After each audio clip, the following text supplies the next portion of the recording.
Britain's Prime Minister Liz Truss has resigned after a tumultuous 6-week term in which her conservative economic policies to cut taxes on corporations and the wealthy triggered backlash in markets and her own party. Speaking on Downing Street today, Truss said she entered office in great economic and global peril, a war in Russia, inflation, and slow economic growth. I was elected by the Conservative Party with a mandate to change this. We delivered on energy bills and on cutting national insurance.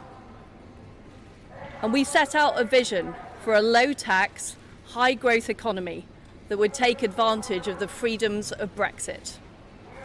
I recognise, though, given the situation, I cannot deliver the mandate on which I was elected by the Conservative Party.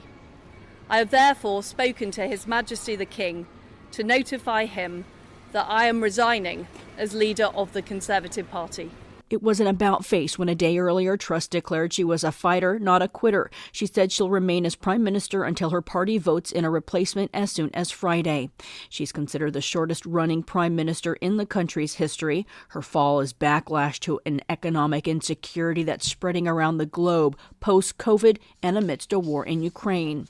In the U.S., President Joe Biden announced another release from the Strategic Petroleum Reserve in an attempt to keep oil prices from rising. 15 million barrels. Florida Republican Senator Marco Rubio charged the releases are about helping Democrats win midterm elections and stay in power. Christopher Martinez reports. Gas prices have become a big talking point in the midterm election campaigns, one that tends to favor Republican candidates. But recently, gas prices have been slipping down. They're now down more than 27 cents a gallon in Wisconsin this past week, 27 cents in Oregon, 16 cents in Ohio, 25 cents in Nevada, 17 cents in Indiana in just the last 10 days. He's also calling on oil companies to pass savings on to the consumers, saying the companies are, in his words, sitting on record profits. You should not be using your profits to buy back stock or for dividends. Not now.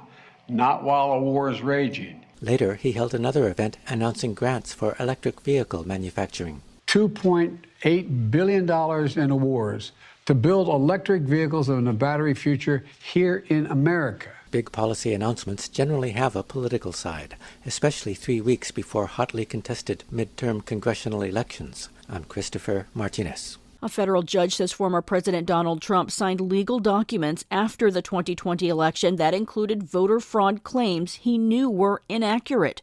U.S. District Court Judge David Carter wrote in an opinion, emails between Trump and his attorney John Eastman show efforts to submit false claims in federal court for the purpose of delaying the counting of the electoral vote. He ordered the release of additional emails between Trump and Eastman to the House committee investigating the deadly January 6 attack.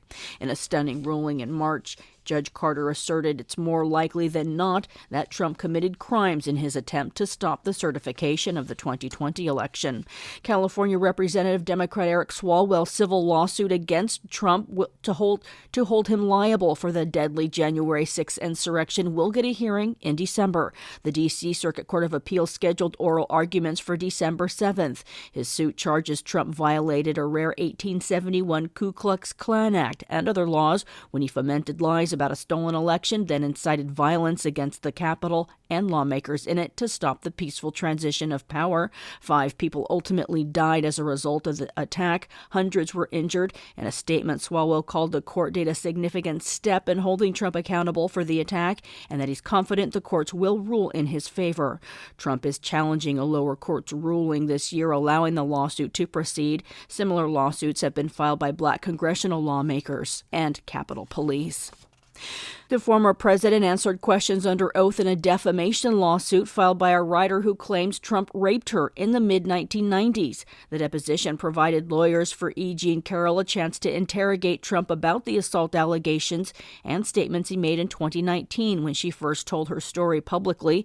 Trump has said the rape allegation is a hoax and a lie. Hollywood is facing another Me Too movement as at least 4 actors and producers face rape and/or sexual assault-related trials. trials. Disgraced Hollywood movie mogul Harvey Weinstein's second trial is in Los Angeles. He's already serving decades from charges in New York. Actor Danny Masterson, who once starred on That 70s Show, was also on trial for rape. In New York, civil trials are underway in sexual assault lawsuits against actor Kevin Spacey and screenwriter-director Paul Haggis, both Oscar winners. All of the men deny the allegations. Immigrant rights advocates are calling for the release of migrants detained after surviving a mass shooting in the Texas desert by two brothers who worked in law enforcement. One migrant is dead, another is wounded, and at least 7 others are languishing in detention 3 weeks after the twin brothers allegedly opened fire on them, claiming they thought they were firing on wild hogs. Advocates for the immigrant cite a 2021 directive that specifies being victim of a crime in the U.S. should be considered during immigration enforcement actions. The accused shooters Mark and Michael Shepard were initially released on $500,000 bail. They've been rearrested and charged with aggravated assault with a deadly weapon. I'm Christina Onnested, reporting for Pacifica Radio.